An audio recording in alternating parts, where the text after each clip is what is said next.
This show is sponsored by Cardtricks UK. Visit them on Whatnot, where you'll find daily breaks and much more.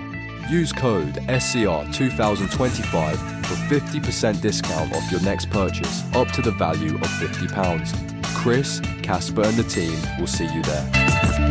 It's that time again. It is a Square Circle Rolex podcast pay-per-view review show. We didn't do one for the Royal Rumble. We thought we'd save the Rumble because we've been talking about it a lot on the normal show. We have gone to NXT Vengeance Day for your Cardtricks bonus special this month. As always, joined by Chris and Lloydy. Boys, how you doing this evening? All right? Very well. All good. Behind the curtain, this is our third podcast tonight. Third bonus podcast. No, it's fine. This is going to be the first one that probably drops, actually. So, but I'm looking forward to this one, guys. This is a lot more exciting than the AEW one that we've just done, because there's a lot of good content in it. Let's rock and roll, Jay. Let's do it. So let's run through. So NXT Vengeance Day, first of all, we always ask is, have you boys seen it? Or if you haven't seen it, how far have you got so far? Yes, I can say I have seen the show. I watched it last night. I have watched 90% of it. So I'm yet to watch the women's four-way. I definitely am going to watch that tonight, though. So yeah. Nice. Okay, so we're able to talk about the show, which is good for a review show. Yeah. So let's run Not through just this. me going, and then this happened, and this, and spoilers, by the way, guys. If you haven't seen it, Spoilers. go and go and watch it first. We can't talk about the main event because I haven't seen it. So. Yeah. No, I'm joking. It's fine. Go and watch it maybe first if you don't want to know about the results and bits and pieces and stuff. But yeah, let's just crack on, Jack. Let's crack on. So yeah, we've got a 6-card event. Really quite a strong card, actually. Looking forward to how they build up in the next few months. I feel like NXT has kind of got itself in its own little stride. So we started things off with the NXT Women's North American Championship. Stephanie Vaquer versus Fallon Henley, and with Fatal Influence at ringside. Now, that obviously, as the match goes on, there's obviously this big story about will Stephanie Vaquer win her first belt? What do you boys think of this match, and how did you think of how the match finished? Yeah, I mean, I really enjoyed this match. I would actually say match of the night for me. Although I haven't seen the main event. Yeah, I mean, Stephanie Vaquer just seems like such a star already. She's got a great entrance. The look is different to everyone else's, and yeah, I think she's killing it. And then the match itself, I think she's a really good wrestler. There was a few spots that I really liked in the match. There was one where Fallon Henley kind of does like a Bronco Buster, kind of, you know the part. Yeah, that was quite cool. But yeah, I really enjoyed this match, and a well-deserved win for Vaquer. It wasn't my favourite match of the night, but I do appreciate what Stephanie Vaquer is bringing to the division. I think a lot of it is I'm not a massive fan of Fallon Henley. I can't even say no. Fallon Henley. I just find her a bit mid-card, run-of-the-mill, vanilla-y type. Doesn't really stand out that much. Personally, I'm just not a massive fan of hers, but you never know. She might be the next big thing. Who knows? But I think it was a good match. I think it was a bit too long, personally. And I think the result was kind of like, I think Stephanie Vaquer was a bit of a lock to win it, to be honest, because she's a star. Yeah. But it was a good. It could have easily been a main event. It felt very much like a main event kind of match. Mm-hmm. To have that as your starting match, fantastic. Jamie? No, I think she finished the match really strongly. Obviously, hitting the finishers, dragging her around, then going for the top rope, and just really making a statement with that as well. Really gave her that strong win there. So they are definitely building to a hell of a women's division. It's been talked about for ages, hasn't it? That NXT's got the strongest women's division in the industry at the minute, and you can't complain. I will mention as well that they had Jada Parker, Kalani Jordan and Carmen Petrovic in the crowd as well watching the match. So again, it's kind of lining up some future stuff, so maybe we get some kind of 4-way or something at Mania. maybe the Stand and Deliver show around Mania weekend. So for an opener, I can't complain here, and it would have been slotted anywhere really on the card. Could have been high and would have been not looking out of place really. So yes, it's definitely Vakil winning the match. And being, was it me or Kalani Jordan looked really annoyed to be there? want to be those sort. Moody bitch. Cheer up. Do you not know where you are? You know what I mean? I'm getting paid to not even wrestle. You know what I mean? You're getting paid, love, to sit there and watch it. I was like, Jesus Christ. Anyway, sorry. No, I was going to say, so that makes Stephanie Vakil the first South American-born WWE champion. So, yeah, a bit of a groundbreaking thing there as well. So then quickly up next, then we had a quick TikTok video showing Zarya struggling to do things Sol Rooker's way at the beach. So just a random little insert. And then went into the NXT Tag Team Championship match. So we had Nathan Fraser and Axiom versus Josh Briggs and Yokoshiki Enamura. What are you guys? Real name. Fraxium. Thank you. This is awful, isn't it? This is that name. No way. Do you really? Yeah. This is my match of the night. I love this match. It's a great match. It was just so much fun. I mean, Josh Briggs, that spot he did of the choke slam onto one of them to another one on the back. Yeah, it was Fraser onto Axiom. Yeah, it was. Yeah, it was amazing. I love Inamura. Is it Inamura? Inamura, yeah. Inamura. I love him. I think he's great. He's a beast. Yeah. He's so good already. He's so good. And those Chops boys as well. Yeah, yeah. But those Fraction boys, they're so slick. They're a tag team that I hope they stay together. I really do, because they complement each other so well. They're the kind of tag team that you think, oh God, in about 10 years' time, you're going to be like, it's going to be awkward watching you guys because you're not going to be as quick and dynamic as you once were. Like the machine guns a bit. But I really think that they are a brilliant tag team. I think it was a brilliant match. I love Josh Briggs and Inamura as a tag team. I thought it was great. Dion Lennox and co coming out at the end of it was a bit like, okay, Retribution 2.0. Yeah. didn't seem like it didn't need it after the great match that they just had there. It was just kind of like, oh, and then that happened. It was a bit aces and eights. Yeah, it was a bit aces. I love aces and eights, don't get me wrong. But I just think it was such a fun match. I as soon as that match finished, I had a big smile on my face because I think it was so much fun. And that's what tag team matches should be. They should bring the fun, high-paced, high-intensity, lots of different styles blended into one. It had everything, really. So, yeah, really cool. I would like to see Fraxium if they moved up to the SmackDown and kind of doing stuff with DIY now. I think they'd fit quite nicely in that tag division up there when they do eventually. But where would that lead the machine? But where would that lead the Motor City Machine Guns? Yeah, I guess so. That's the thing, you know what I mean? It's the same. It's the same kind of thing, but they're just about 15 years younger. Yeah. So I don't know. But I mean, when it comes to NXT UK, like Nathan Fraser is like one of the lasting things that have done quite well as a result of that folding away, really. So yeah, that's kind of what I wanted to say. Is it's good to see him, or at least like more than maybe. Do you know what I mean? Nobody from that NXT UK era has kind of had too much going on. Do you know what I mean? It's nice to see him with a bit of direction at this time. Yeah, 100%. Yeah. So I really enjoyed that match. So yeah, well worth doing that. So yeah, again, retained the tag titles, and then we moved to a quick backstage segment. So we had challenge Zach Lorenzo promised to take care of Sean Spears himself and challenge him to a match on NXT. I haven't seen this week's NXT, so I don't know how he got on against Sean Spears. Probably not that well. No, probably not that well. I don't know. Which then led us nicely into the strap match. So Trick Williams and Eddie Thorpe in the strap match. So the match started off with a brawl outside before it begun, and then away we go. So what do you think of the strap match? We haven't seen a strap match in NXT, I don't think, ever. And we haven't seen one in WWE for some time either. Yeah, so we have. Quite nice. So Eddie Thorpe won the last strap match. So this is his second strap match win. Okay, fair enough. I listened to the commentary. I didn't know that. I listened to the commentary.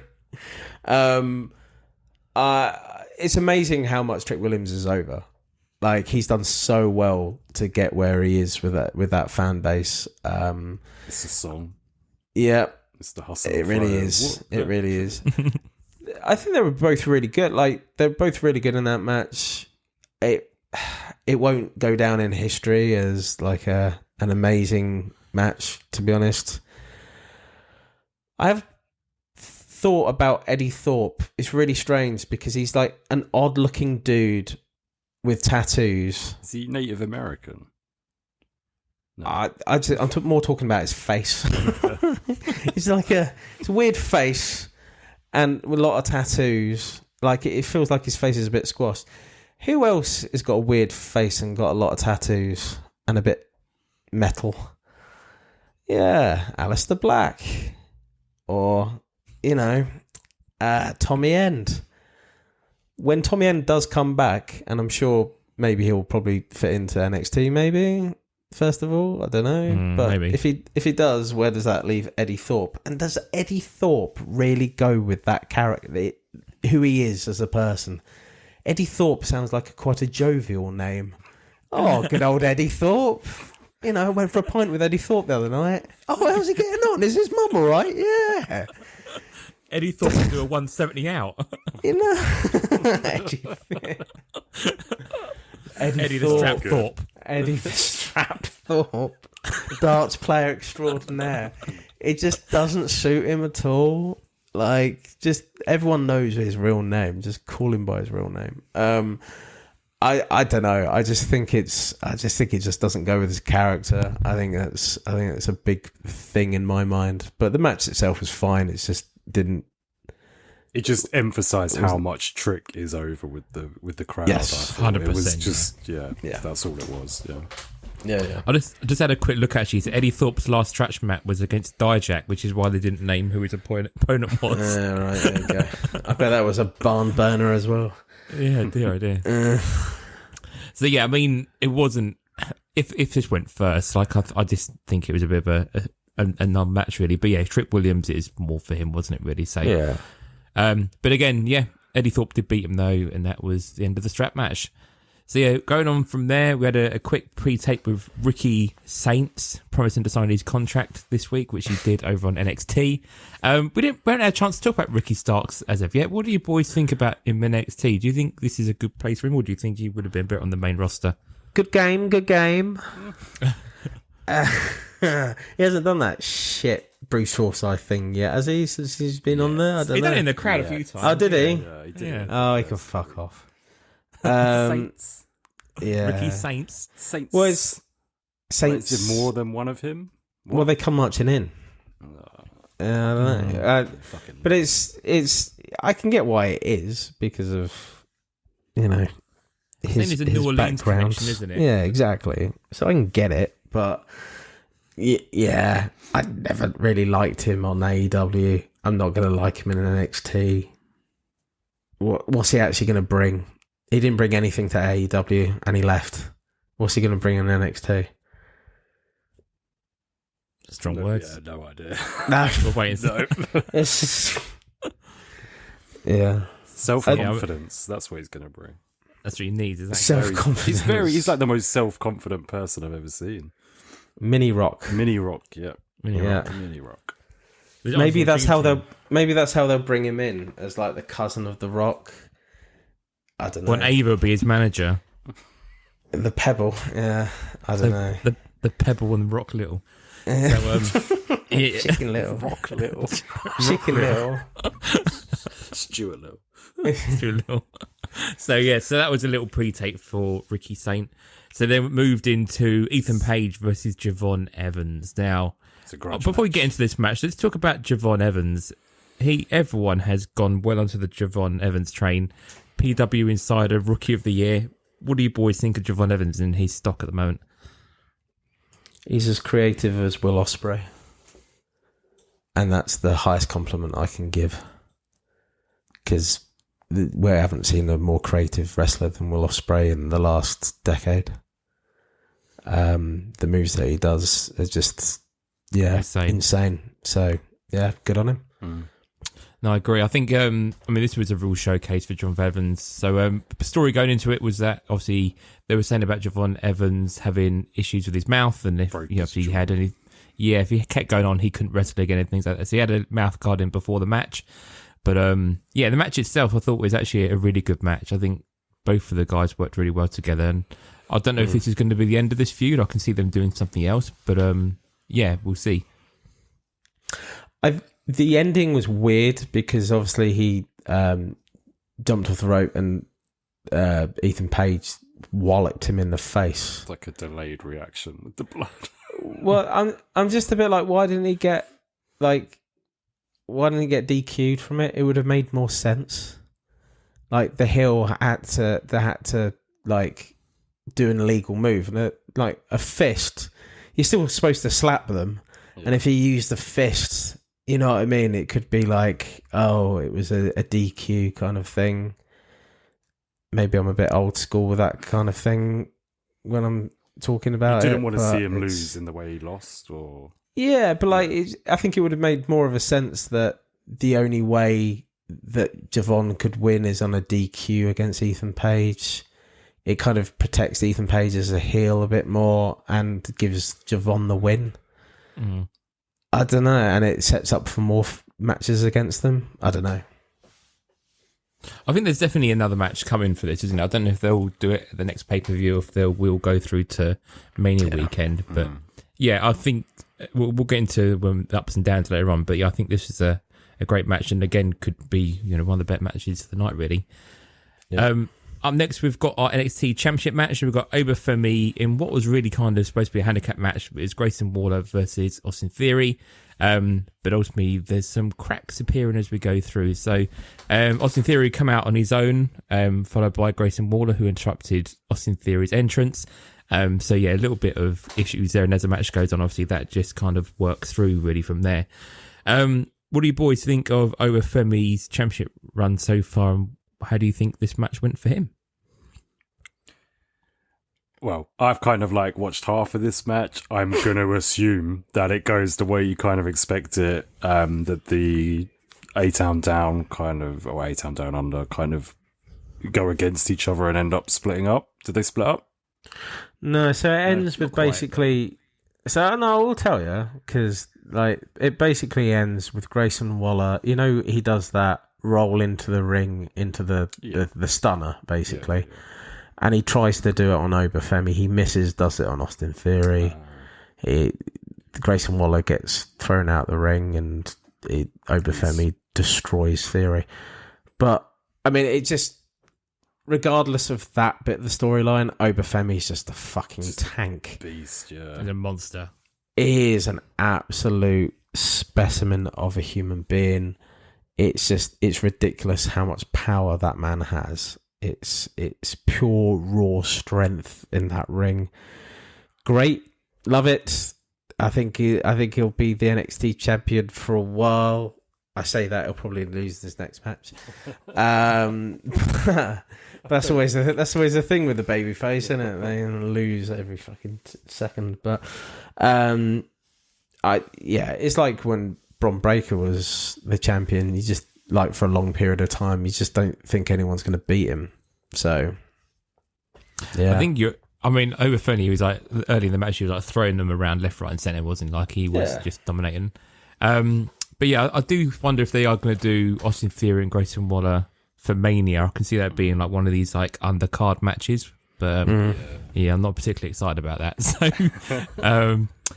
but the seeds are well and truly planted there, aren't they? I think the match finishes. Waller pulls a referee out, doesn't he, before the 3 when Theory could have won the match and stuff like that. So we'll see what happens with that. So we get us closer to the main event. So before the main event, we had Sarah Schreiber backstage with Ava talking about the mystery men who have been doing the Aces and Eights pits.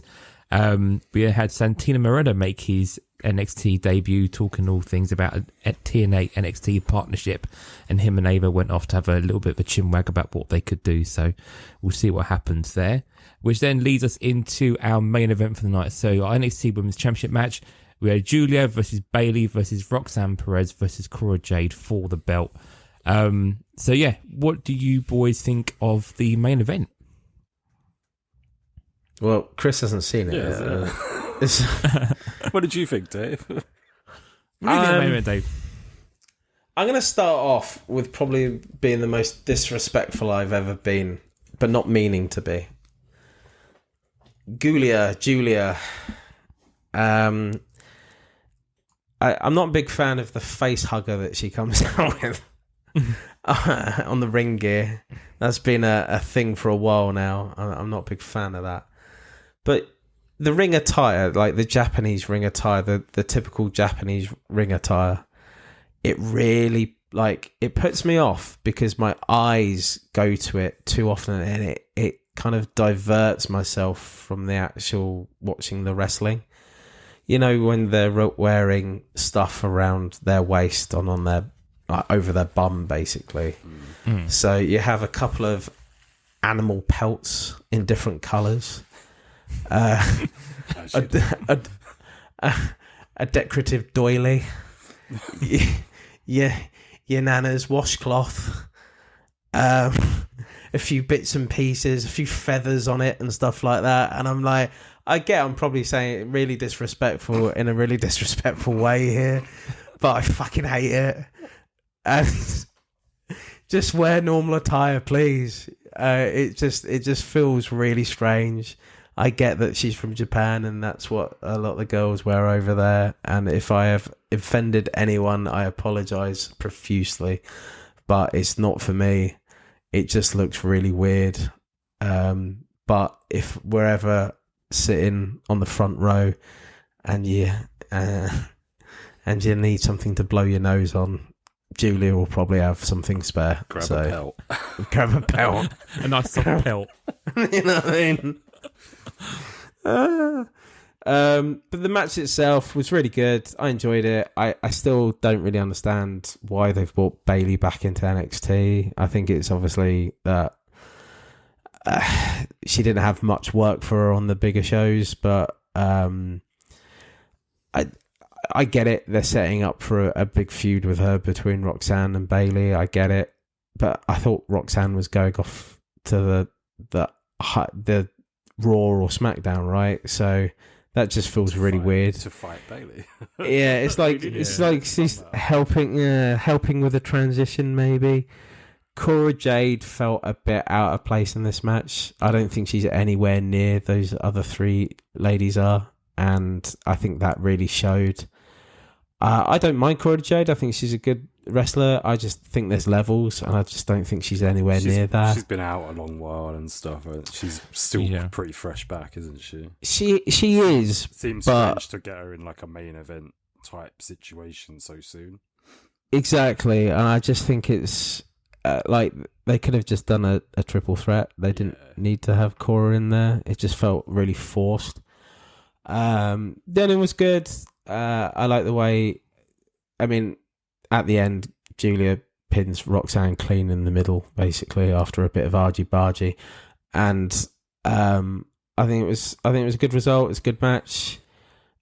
And then the end happened with, it's not listed on here, but so Vakor comes out, and they have a big in the middle of the ring, holding both their championships aloft, like Eddie we Benoit did it. Type situation. Yeah, we did it.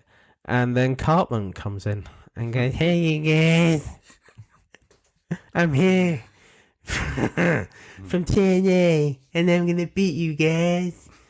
So yeah, lovely Grace comes in and just points and.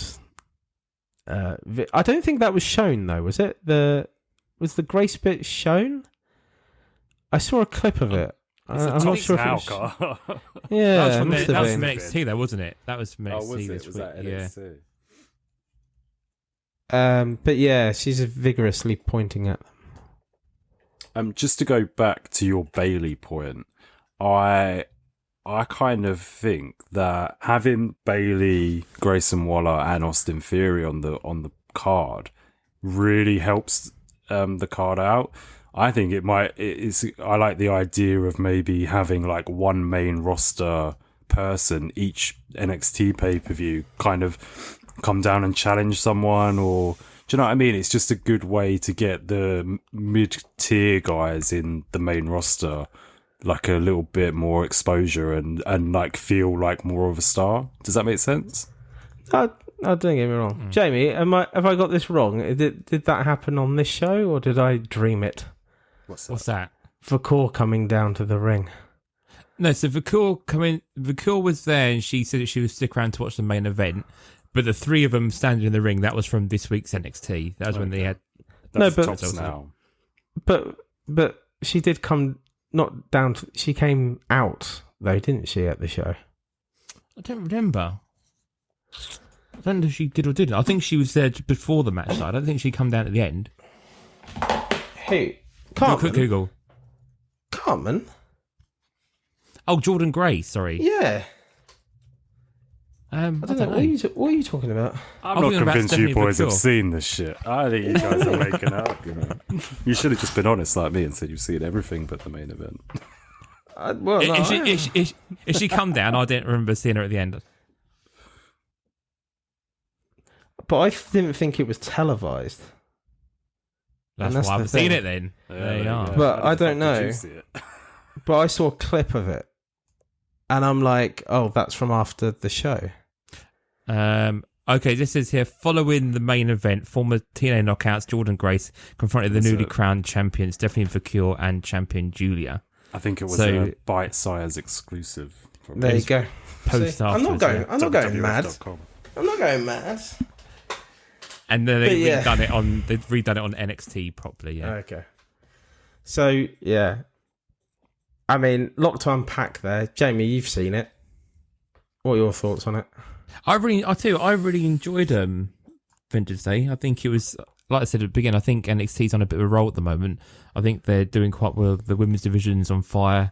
I just think they're just bubbling along quite nicely, and I think more of it to come, really. I think they've washed off that 2.0 stink, and the guys that were kind of in at 2.0 have now kind of hit their stride. So, yeah, it's all pretty good. Yeah.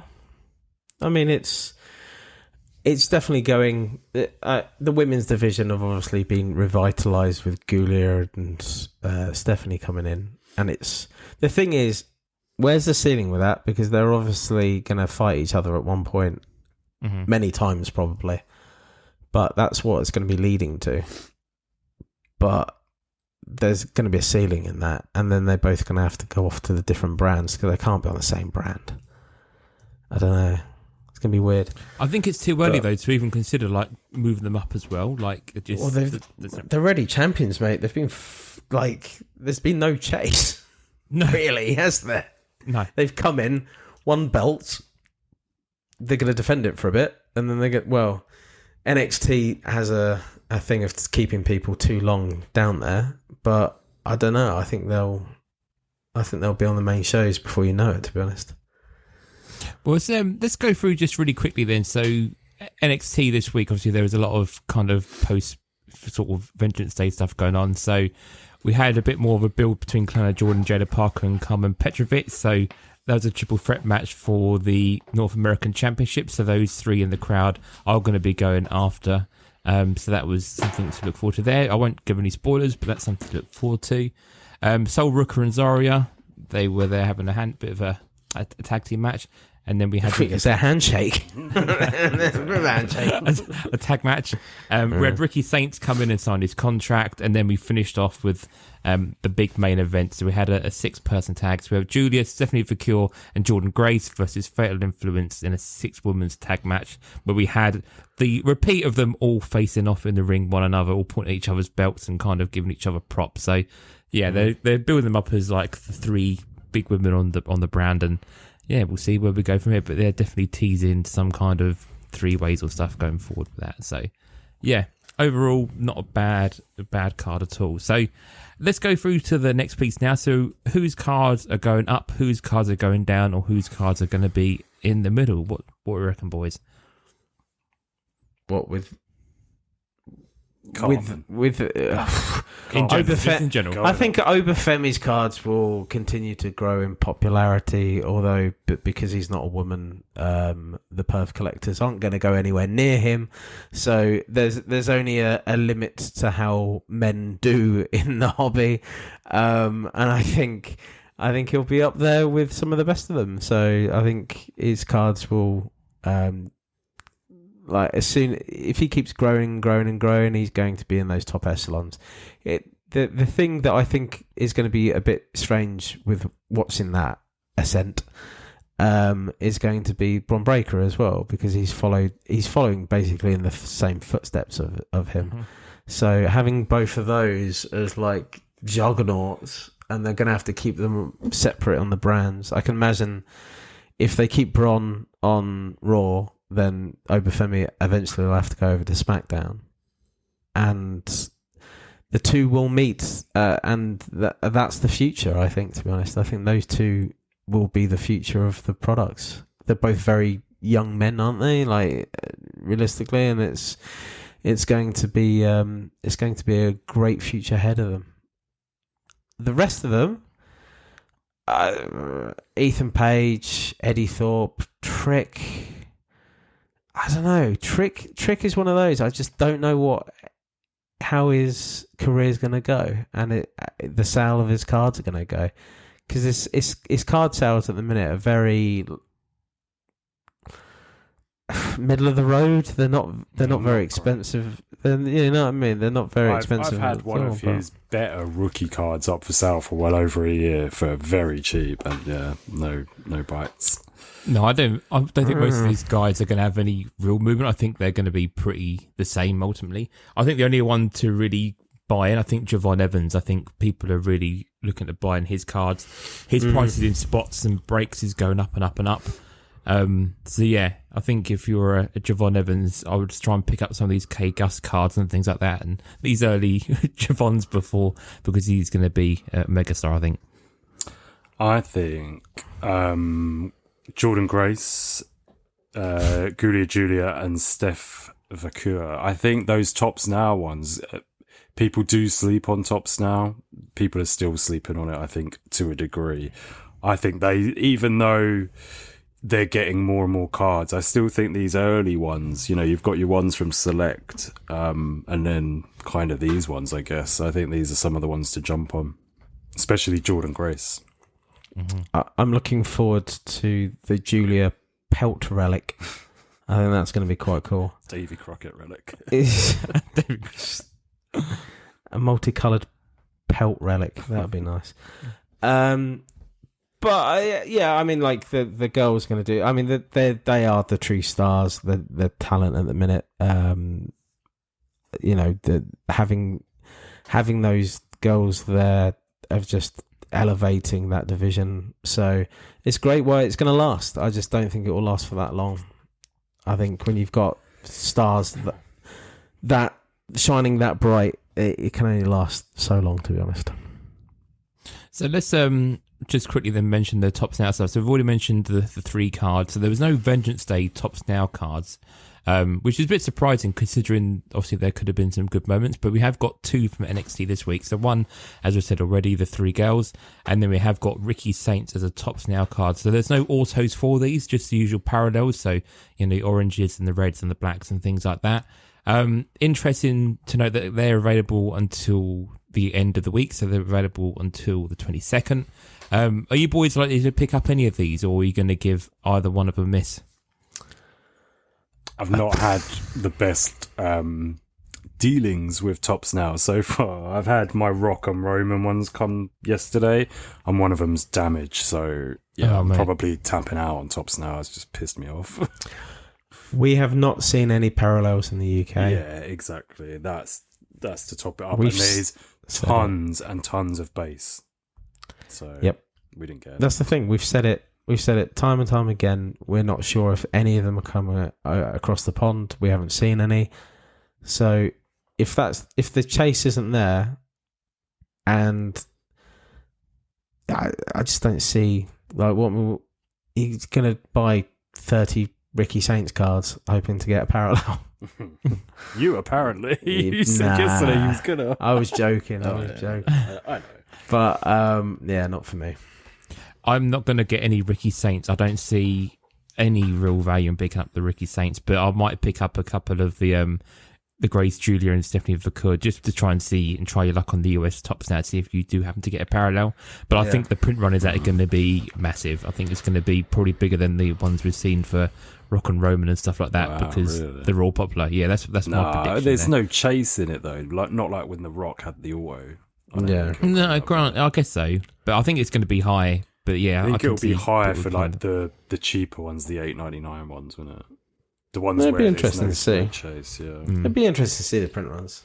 Because have we had any Jordan Grace cards outside of the TNA set or the Impact set? I don't think we have we? Oh, I mean, she's had like indie stuff, but like proper release wise, no, I don't. No, I don't think we. So that's kind of. Is there a South Park set? There is actually a South Park. There you go. She was in that then.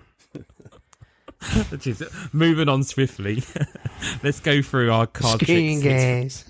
Let's go through our card trick hits for February, and the boys over at Cardtricks have been very, very busy for February. So just do a quick run through. If there's anything you want to comment on the boys, let us know. But ultimately, we'll start things off with the biggest hit for February. We had a buyer's givey for Topps Chrome. Chris put the givey up. And that night, Chris had a feeling and then pulled the 3 out of 5 Rock Auto. Unbelievable when it comes to a buyer's givey. Very, very lucky for that. And that card has gone through to the home now. But yeah, unbelievable. The Rock Auto to buyer's givey. Then we're going to run through some 101s. So we had a selection of 101s. So just before you go on, just to quantify, he basically gave someone £4,000. Yeah. Name another breaker who's done that recently. Here's £4,000 free. It is mad. It is crazy. Out of all spots to offer it to the buyer's givey, it's unbelievable. So yeah, well done. And sometimes when you get that feeling something's going to be big, it's going to be there. So we're going to run through some 101s. So we had a variety of 101s from old and new product. So through February, we've had a Lita Gold Vinyl 101 from Select. From Impeccable, we had the 101 Cody Rhodes Auto Relic and Pull. Stacey Keebler from 3 Count, the 101. And then from Chrome, we've had a John Cena, The Time Is Now 101. So 4 101s through the month of February. 5 actually. We've also had the Superfractor for Topps Chrome for Cal Bob Orton. So 5 101s over the month of February. So amazing stuff on that side of things. And then when it comes to the kind of smaller hits, if you can call them that, we've had an artistic case hit for Select 2024 for Hulk Hogan. In Chrome, he's pulled the Hidden Gems of Triple H and Steve Austin. And also in Chrome, we've had a Tiffany Stratton Helix case hit as well. So we're only 20 days into February, but Cardtricks put in absolute fire through the whole month across various sets. Boys, is there any particular favourite card of those that you like outside of the Rock? We're going to exclude the Rock, but any other cards that you like out of that set? Go on, Chris. I've got 2 that I dislike. Go on then. Select Lita Gold Vinyl 101, Stacey Keebler 3 Count 101. I nearly bought both of those spots in the frames. Really? Yeah. It's one of them where I'm kind of like, I'm, hedging my bet sort of thing, and I'm like, do I take that? I don't overly PC either of them. The Stacey Keebler spot would have been to give to Tommy, so that would have been interesting. Yeah. Yeah, but no, they're all great cards, aren't they? Probably, if I wanted any of them myself, I reckon maybe the Hogan artistic case hit. I quite like that. Those artistic ones, artistic selection. To be honest, ironically, I know that Chris, you don't like those, but that John Cena, The Time Is Now 101. It really does pop. It really is nice. But to be honest, the ones that they've hit, I know they've hit at least one Frozen Fractor. That was... I love the Frozen Fractors. They're quite a bit of money as well. They ain't cheap. And like those, hitting those as well are really rare as well. So they've done a great job. They have been pumping out, literally, I just went on to see what they're doing tonight. So literally, you just heard Chris's... Divvy. Yeah, you just like... They're going now. There he is. There he is. So there you go. But yeah, they're literally doing boxes now. They're just about to start, and they're giving away a signed Mankind mask, basically, that's cool, on the stream. even if it's not signed, that's really cool, isn't it? But you know what I mean? It's signed as well. Fuck. It's signed. They're giving away. They're giving away belts left, right, and centre. They have international buyers givings now as well. So unless you live in Ireland and Holland, Netherlands, the Netherlands, sorry, for some reason those parts of the world don't like buyers giveaways. Free shit. They don't like free shit for some free reason. shit for you guys. Yeah. So, but yeah, anywhere else in the world, a lot of even just the giveaways are free entry for the rest of the world these days as well, which is just insane. You know, there's not that many people on Whatnot doing that kind of stuff. So I watched a video today really quickly. I watched a video, and it's somebody who entered the giveaway but didn't buy anything in the stream, and the guy like screws up his card.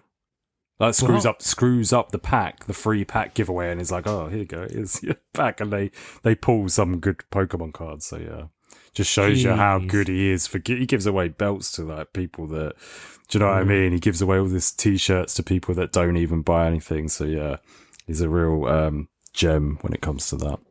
My T-shirt game's been spot on. I've had 3 T-shirts out of it recently. You know what I mean? Yeah. I know, but it's been really cool. I won a Yeet, Jay, you know, the bright pink one. Oh man, I'd love to see you in that. I wore it on Saturday, and Stanley, the boy, looked at me and said, Yeet. "We're not going to the shop with that, are you?" I told you, mate. He's done you there. I was like, Yeet, and he just looked at me and went, "No." I did. I was like, mate, I'm going to be wearing a jacket over the top of it. You won't see it. And you're in the car anyway. We're picking up shopping. You're in the car. Windows. You know what I mean? Having an argument with a 3-year-old about what I'm wearing. But it's awesome, man. It's awesome. But yeah, I mean, Jamie, you're going to probably do a rundown of Cardtricks. But yeah, it's just, I think with a lot of negativity that's on Whatnot now, because of certain company in America that's really caused a lot of negativity to the hobby, and everyone knows, I'm not going to say it, but everyone knows what's gone on of late. And when Chris is on, all it brings is positivity. So there be the difference, I think. So 100%. So yeah, as Lloydy said, he's on now every day, sometimes multiple times a day. He's got a good team over there doing breaks. If you want to catch anything over the weekend, of course, they've got lots of buyers giveaways, lots of different themes. So have a look at their schedule, bookmark some shows and get your pre-bids in early for them. But again, lots of great stuff coming on the way. If you haven't used Cardtricks before and you want to have a little bit of dabble, download the Whatnot app, have a look for Cardtricks. And then if you stick into your wallet code SCR2025, you'll get 50% off your first purchase, and it's up to £50 discount to get that £100 spot for 50 quid. And you don't know what you're going to get. So definitely well worth making the most of that. And again, whenever you're watching a Cardtricks thing, there's always a stream on, so they'll be streaming classic shows or that evening's SmackDown or Raw or whatever it is, or just doing some kind of, they'll go through and say, what does people want to watch? And they'll then pick what the majority want to watch. So yeah, definitely worth checking out. A great fun evening and a great way to communicate with all the other people in the community, really. As always, if you want to join the WhatsApp community for Cardtricks, you can find a link on their Insta bio. Lots of rooms there. There's a breaks room, sales room. We've got our own Squared Circle Relics room in there. There's a game room, and of course the ever popular Slam room as well, which is the most popular room out of all the WhatsApp community at the minute. So do definitely check it out. And again, boys, it's been a pleasure. We'll see you here very soon. Anything else you want to add? No, just be safe and love you long and wide. And we'll see you in the stream. Take it easy, guys. Bye.